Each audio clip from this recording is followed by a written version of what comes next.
Vodafone idea, एक उम्मीद भरी शुरुआत। साल 2018 में वोडाफोन इंडिया और आइडिया सेल्यूलर के विलय से वोडाफोन आइडिया का जन्म हुआ। यह विलय भारतीय टेलीकॉम उद्योग के इतिहास में एक महत्वपूर्ण घटना थी, जिसने सभी की निगाहें अपनी ओर खींच लीं। यह विलय एक रणनीतिक कदम था। दोनों कंपनियों ने मिलकर एक नई ताकत बनाने का सपना देखा था, जो बाजार में अपनी मजबूत उपस्थिति दर्ज कर सके। इसका उद्देश्य बाजार में अपनी पकड़ डीएच मजबूत करना था। दोनों कंपनियों के संसाधनों और क्षमताओं को मिलाकर वे एक नई ऊंचाई पर पहुंचने की योजना बना रहे थे। शुरुआत में इस विलय को लेकर काफी उत्साह था। कर्मचारियों और निवेशकों में एक नई ऊर्जा और उम्मीद की लहर दौड़ गई थी। उम्मीद थी कि यह नई कंपनी भारतीय टेलीकॉम क्षेत्र में तहलका मचा देगी। सभी को विश्वास था कि वोडाफोन आइडिया नई ऊंचाइयों को छुएगी। वोडाफोन का विशाल नेटवर्क और आइडिया का मजबूत ग्रामीण आधार इसे एक मजबूत खिलाड़ी बनाता था। दोनों कंपनियों की ताकतें मिलकर एक नई शक्ति का निर्माण कर रही थीं। विलय के बाद कंपनी के पास देश में सबसे बड़ेढ़ा ग्राहक आधार था। यह एक महत्वपूर्ण उपलब्धि थी, जिसने कंपनी को एक नई पहचान दी। इसके साथ ही स्पेक्ट्रम की व्यापकता भी इसे प्रतिस्पर्धा में आगे रखती थी। यह नई कंपनी अपने प्रतिस्पर्धियों से एक कदम आगे थी। शुरुआती कुछ महीनों में कंपनी ने बेहतर प्रदर्शन भी दिखाया। बाजार में इसकी स्थिति मजबूत होती जा रही थी और निवेशकों का विश्वास बढ़ रहा था। हालांकि यह सफलता अल्पकालिक थी। जल्द ही कंपनी को कई चुनौतियों का सामना करना पड़ा, जिसने उसकी प्रगति को धीमा कर दिया।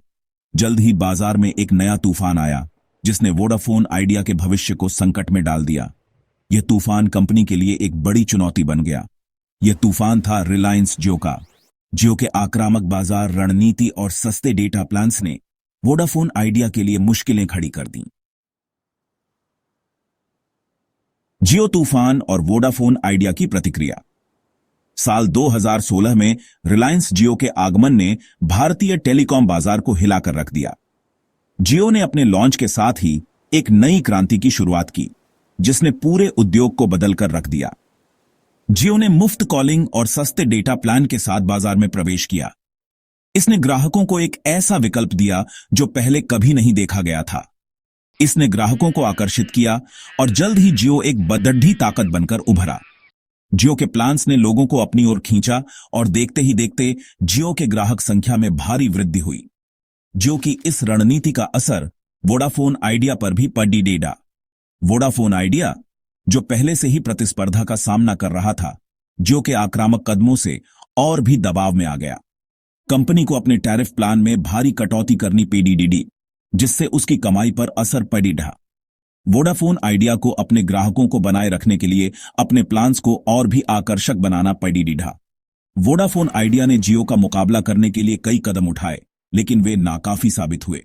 कंपनी ने अपने नेटवर्क को अपग्रेड करने और नए प्लान लॉन्च करने में निवेश किया, लेकिन जियो की आक्रामक रणनीति के आगे ये प्रयास कम पड़ गए। कंपनी ने अपने नेटवर्क को अपग्रेड करने और नए प्लान लॉन्च करने में निवेश किया। इसके बावजूद वोडाफोन आइडिया को जियो के साथ प्रतिस्पर्धा करने में कठिनाई का सामना करना पड़ा, लेकिन जियो की आक्रामक रणनीति के आगे ये प्रयास कम पड़ गए। जियो ने अपने ग्राहकों को बेहतर सेवाएं और सस्ते प्लान्स देकर बाजार में अपनी पकड़ डीएच मजबूत कर ली। धीरे धीरे वोडाफोन आइडिया की बाजार हिस्सेदारी कम होती गई और कंपनी वित्तीय संकट में फंसती चली गई। वोडाफोन आइडिया के लिए यह एक कठिन समय था और कंपनी को अपने अस्तित्व के लिए संघर्ष करना पड़ा। कर्ज का दलदल और वित्तीय संकट। जियो की प्रतिस्पर्धा से निपटने के लिए वोडाफोन आइडिया पर भारी कर्ज था। कंपनी ने अपने नेटवर्क को अपग्रेड करने और नए प्लान लॉन्च करने के लिए बड़े पैमाने पर कर्ज लिया था, लेकिन कमाई में गिरावट के कारण कर्ज चुकाना मुश्किल होता गया। देनदारियों का बोझ लगातार बढ़ता गया और कंपनी का वित्तीय स्वास्थ्य बिगड़ता गया। बैंकों और वित्तीय संस्थानों ने भी कंपनी को और कर्ज देने से इनकार कर दिया। इसके साथ ही कंपनी को स्पेक्ट्रम शुल्क और लाइसेंस शुल्क के रूप में भी भारी भुगतान करना पड़ा रहा था। बढ़ते कर्ज और घटती कमाई के बीच वोडाफोन आइडिया एक गंभीर वित्तीय संकट में फंस गई। एजीआर बकाया, एक नया मोर्चा।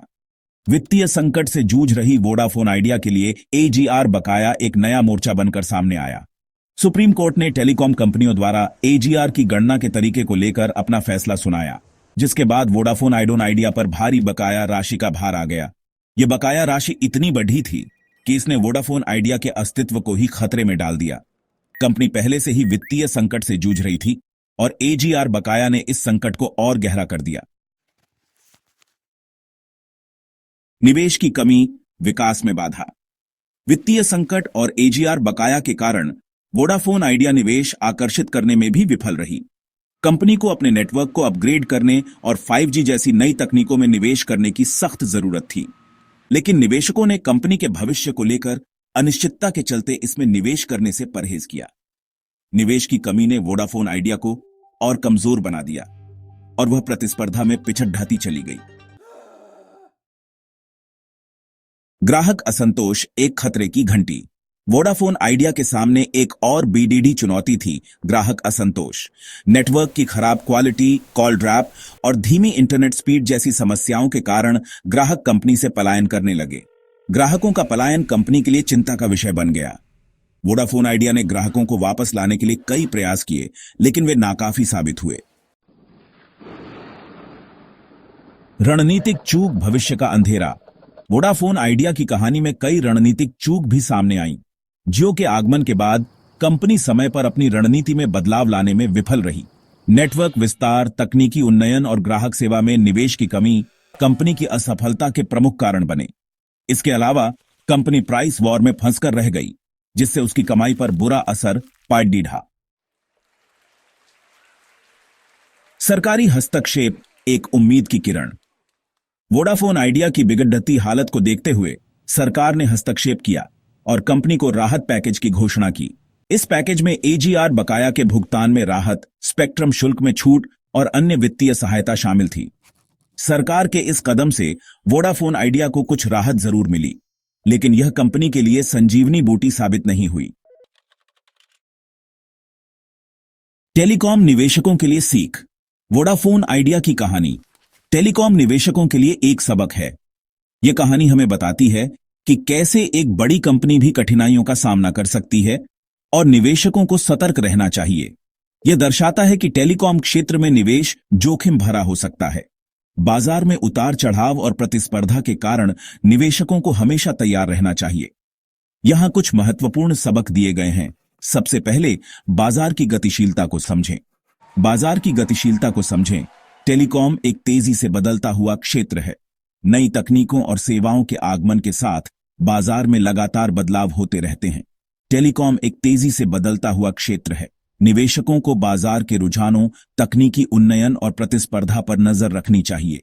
यह समझना महत्वपूर्ण है कि कौन सी कंपनियां नई तकनीकों को अपनाने में अग्रणी हैं। निवेशकों को बाजार के रुझानों, तकनीकी उन्नयन और प्रतिस्पर्धा पर नजर रखनी चाहिए। इसके अलावा यह भी देखना चाहिए कि कौन सी कंपनियां अपने ग्राहकों को बेहतर सेवाएं प्रदान कर रही हैं। वित्तीय स्वास्थ्य का आकलन करें। निवेश से पहले कंपनी के वित्तीय स्वास्थ्य का आकलन करना महत्वपूर्ण है। यह जानना जरूरी है कि कंपनी की वित्तीय स्थिति कैसी है। निवेश से पहले कंपनी के वित्तीय स्वास्थ्य का आकलन करना महत्वपूर्ण है। कर्ज का स्तर, कमाई और नकदी प्रवाह जैसी चीजों पर ध्यान दें। यह सुनिश्चित करें कि कंपनी की वित्तीय स्थिति मजबूत है। कर्ज का स्तर, कमाई और नकदी प्रवाह जैसी चीजों पर ध्यान दें। यह भी देखें कि कंपनी की भविष्य की योजनाएं क्या हैं और वे कितनी व्यवहार्य हैं। नियामक जोखिमों का आकलन करें। टेलीकॉम उद्योग सरकार द्वारा अत्यधिक विनियमित है। निवेशकों को इन जोखिमों को समझना चाहिए। टेलीकॉम उद्योग सरकार द्वारा अत्यधिक विनियमित है। निवेशकों को लाइसेंस, स्पेक्ट्रम और अन्य नियामक मुद्दों से संबंधित जोखिमों को समझना चाहिए। यह जानना जरूरी है कि सरकार की नीतियां और नियम कैसे बदल सकते हैं। निवेशकों को लाइसेंस, स्पेक्ट्रम और अन्य नियामक मुद्दों से संबंधित जोखिमों को समझना चाहिए। एस्टेरिस्क दीर्घकालिक दृष्टिकोण रखें। टेलीकॉम में निवेश दीर्घकालिक प्रतिबद्धता है। यह एक ऐसा क्षेत्र है जहां धैर्य और दीर्घकालिक दृष्टिकोण की आवश्यकता होती है।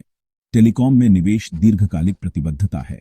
निवेशकों को अल्पकालिक उतार चढ़ाव से प्रभावित नहीं होना चाहिए और दीर्घकालिक दृष्टिकोण रखना चाहिए। यह समझना महत्वपूर्ण है कि बाजार में उतार चढ़ाव सामान्य है, निवेशकों को अल्पकालिक उतार चढ़ाव से प्रभावित नहीं होना चाहिए और दीर्घकालिक दृष्टिकोण रखना चाहिए। दीर्घकालिक निवेश से ही स्थिर और लाभदायक परिणाम मिल सकते हैं। वोडाफोन आइडिया की कहानी से सीख लेते हुए टेलीकॉम निवेशक अपने निवेश के फैसले सोच समझकर ले सकते हैं और जोखिमों को कम कर सकते हैं। यह कहानी हमें बताती है कि सतर्कता और समझदारी से निवेश करना कितना महत्वपूर्ण है। टेलीकॉम निवेशक अपने निवेश के फैसले सोच समझकर ले सकते हैं और जोखिमों को कम कर सकते हैं। सही जानकारी और रणनीति के साथ टेलीकॉम क्षेत्र में निवेश लाभदायक हो सकता है।